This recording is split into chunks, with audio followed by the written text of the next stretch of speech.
Lero pa 16 May 2024 tabweranso ndi mawu a bambo Boni Kalindo amene watonse tikudziwa kuti ndi mkulu wa gulu la Malawi First, the People First. Ndi iwo ndithu lero odo yawo ayamba ndi kuyankha zimene Abile Malata ananena pa wailesi ina mdziko muno kuti pali anthu ena ake a social media koma iwo ndithu anatchula makamaka Boni Kalindo omwe ndi mtanyi wa Limpopo FM komanso amene amayendetsa YouTube channel chimachita kuti Bakili Muluzi TV kuti akumauza Malawi zinthu zonama kapena pa Chingerezi fake news. Ndi Boni Kalindo angofuna kuyankha nkhani imeneyi amene anayankhula Abile Malata komanso akufuna kuyika maganizo awo pa nkhani zina zimene zachitika kuno ku Malawi masiku atatu apitawa makamaka nkhani ngati zimene zachitika kumuwa kumene kundikudetsa ndithu kumene tamva kuti asilikali a Malawi Defence Force fanali kusamvana pakati pa nzika dziko lino komanso a Malawi Defence Force chifukwa kuti kumeneko ndithu anthu okulitsa makala kunakhala ngati kuti kunaoneka chisawawa pang'ono. Nde Boni Kalindo angofunanso kukambapo nkhani imeneyi ndi nkhani zina zowonjezera moli ali ndeti limodzi kuti Boni Kalindo ali ndi nkhani zotani zimene afuna kugawana nafe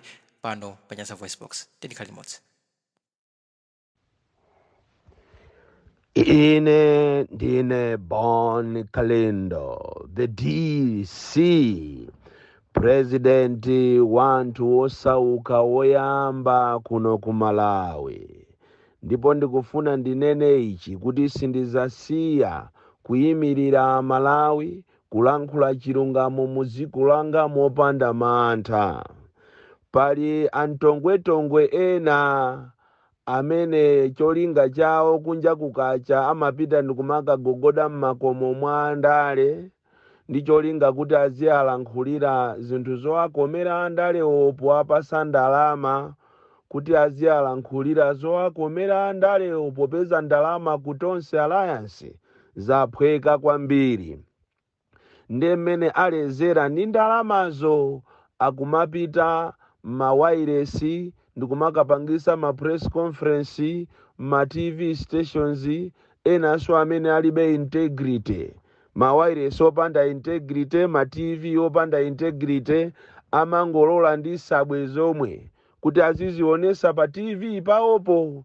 Nde ati apenga ndi ndalama nde anapita ku press conference yawo ndikumakanena kunena kuti akufuna athane ndi Limpopo FM, athane ndi Bakili Muluzi TV, komanso athane ndi Boni Kalindo. Kunkumano kwawoko mmene amapasana ndalama zimene zaphweka ku Malawi kuno nde agundika antongwetongwewo. Ndipo zina lake sindingathe kumutchula ulo kuwatchula mayina awo chifukwa ndi anthu okuti ndi opanda ntchito kwa ine.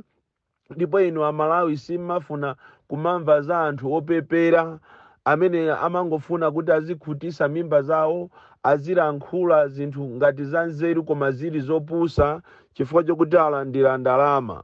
Ndiye ndafuna ndikuwuzeni achimwene kunena kuti ineyo ndine Boni Kalindo ndipo sindimagwedezeka ndi wina aliyense. Ndipo kwa iweyo pa ine sunga make olo pang'ono olo mutapanga propaganda yotani ndi cholinga kuti mugonjese Boni Kalindo, mugonjese Bakili Muluzi TV, mugonjese Limpopo FM, kapena mugonjese Malawi First, mukunama kwambiri. Ndipo mwachepa olo mutakhala kuti mwatenga mfuti, mutakhala kuti mwatenga zikwanje, khala mukatakhala kuti akupasani mamiliyoni otani, tazingodyani. Ubuni wake Amalawi ndi anthu ochenjera. Amalawi lero anaziwa amene amayimirira, amalankhulira, amakhala nawo munyengo zawo. Ndipo Amalawi amawaziwa zisiru zimene zimazinamiza kuti izo ndizomenyera maufulu koma zili zisiru zofuna kungoti azikhutisa mimba zawo. Malawi walero si Malawi wazulo okuti ungachoke kwanuko kana masalima kuzomba uko kuti uzizapusisa anthu mulilongwe ndikumanama kuti ati ndiwe activist. Ndiwe munthu omvesa chisoni kwambiri. Ndipo ukamalimbana ndi Boni Kalindo kungotaya nthawi yako. Ine ndimalimbana ndi area 30, ine ndimalimbana ndi State House. Ndipo ngati a State House ndi area 30 andilephera, iweyo ndiwe ndani kuti ukauze anthu kuti aye Boni Kalindo akunena kuti ati ziko lino iyeyo ndi president wa anthu osauka? Yes, ndine president wa anthu osauka. ndipo siningayime pa chilundu kumanena kuti amalawi akudya bwino, amalawi akumva bwino mu dziko lino ndi dziko lolemera, ati kumachita likening ndi ufumu wakumwamba, kumanena kuti munthu ukamapemphera umayenera kuti uzanene kuti ine ndifuna ndidzapite kumwamba. Iwe ndiwe wopepera kwambiri, ndipo ukanali bwino uzingolandira ndalama zakozo ndi kupepera kwakoko, koma tsiku lake ndi limodzi uzaziwa amalawi. Ndafuna ndikuyamikireni inu maloya amene muli ndi mtima wa uloya, chifukwa m'Malawi muno muli maloyas ayena ake omwe ali ndi mtima wa umunthu, omathandiza anthu osakhala kuti afuna apeze ndalama, koma kumuthandiza munthu ngati chifukwa chokuti ndi Malawi, umunthu, mtima opereka. Aliko maloya ife taona pa moyo wathu kuputa milandu, loya ndikukayima mu khoti ulere. Mulungu azikudalisani maloya ngati inu. Pa ichi ndipezerepo mwayi othokoza Lawyers Forum for Human Rights, kumene koko kuli a Gift Nankhuni, a Gerard Makokola, anthu a mtima wabwino. Gulu lanu lamuthandiza mzimayi uja amene wazunzidwa ku 47 ndi a polisi ndi a site, amene wandi gulu la anthu ambiri, mavenda ambiri amene akuzunzidwa muno m'Malawi.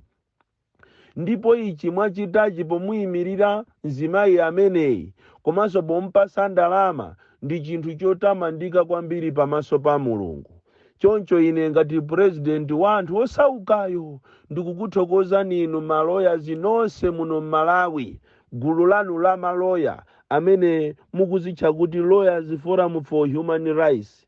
Ndipo tikuthokozeni a Gift Nankhuni, tikuthokozeni a Gerard Makokola, komanso maloya ena wonse amene sindikakutchuleni mayina chifukwa awawa antongwetongwe wakhoza kupezerapo zifukwa zokuti akuchiteni punish, koma iniyo ndinu maloya amene muli ndi mitima yabwino. Mzimayi amene mwamuthandiza uja muziwe kuti mwathandiza amalawi ambiri. Inu mukhoza kuona ngati mwathandiza mzimayi mmodzi, koma mwathandiza amalawi ambiri amene ali ovutika kuchokera ku Nsanje kukafika ku Chitipa, kota paka ku Nchinji.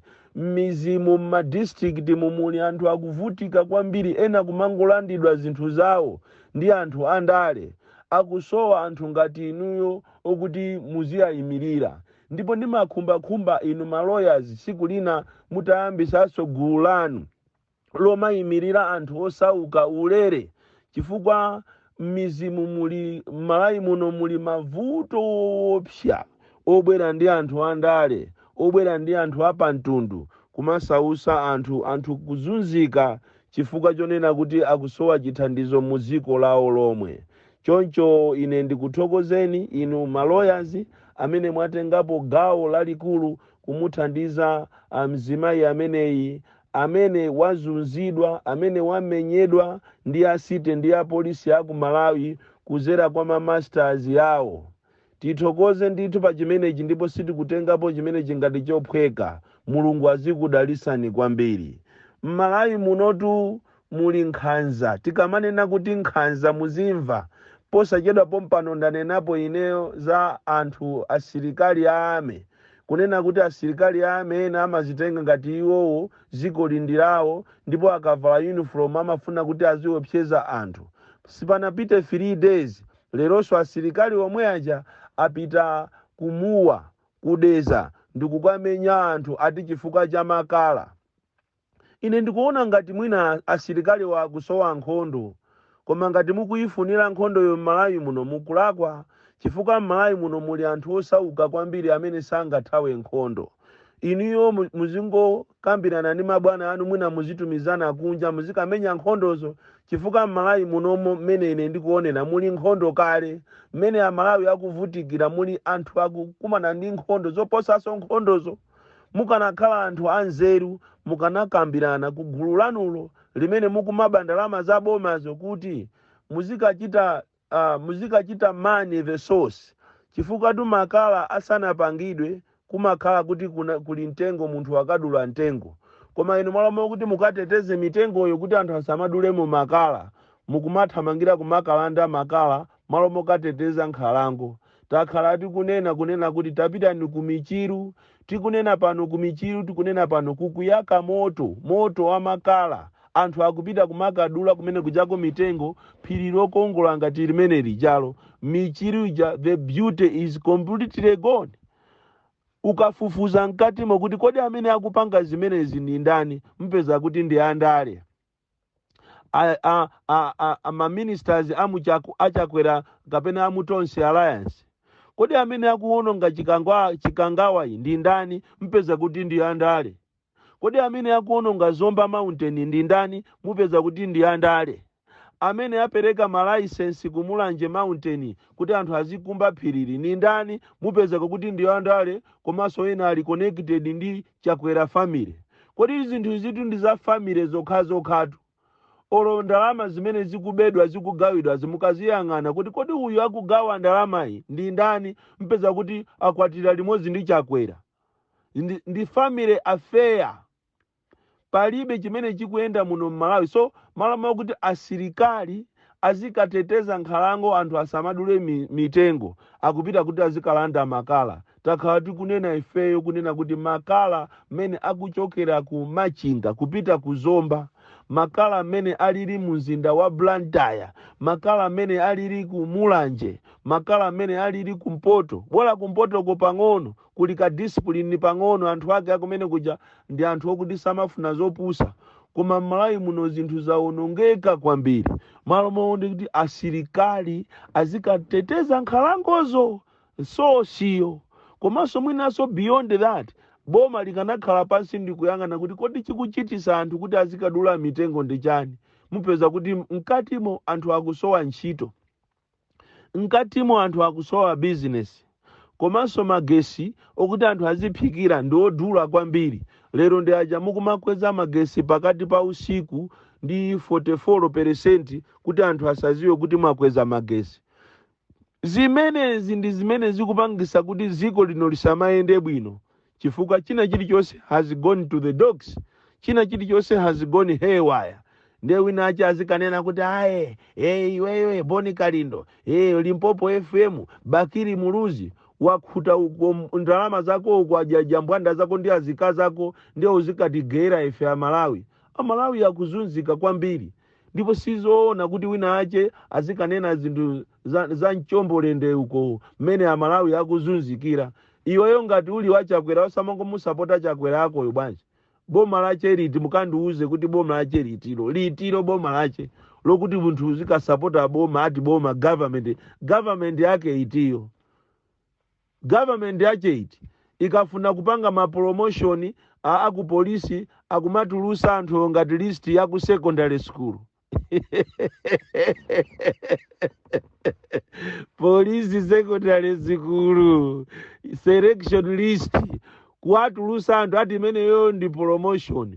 Komanso mukayang'ana mukati mu promotion imo angotenga okhaokha, achewa okhaokha, zibwenzi zawo, azibale awo, amene ali ma professionals ophunzira eni palisti paja palibepo. Ngati mwina apali wapezekapo munthu wokuti si wawo, amene yoyo mwina Mulungu anangomuyendera mwapaderadera kapena anasamba mankhwala anapasa chidima. Koma ucheni Palombe secondary, Palombe secondary school kapena police secondary school.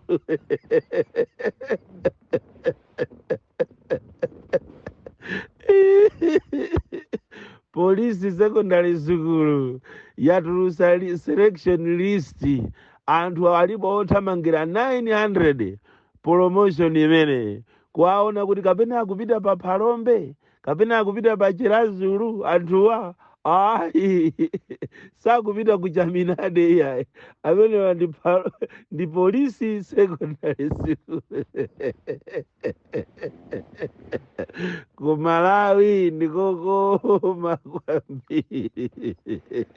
Amalawi tizapitirira kukuyimirirani pamtendere pa mavuto, ndipo wina afune asafune.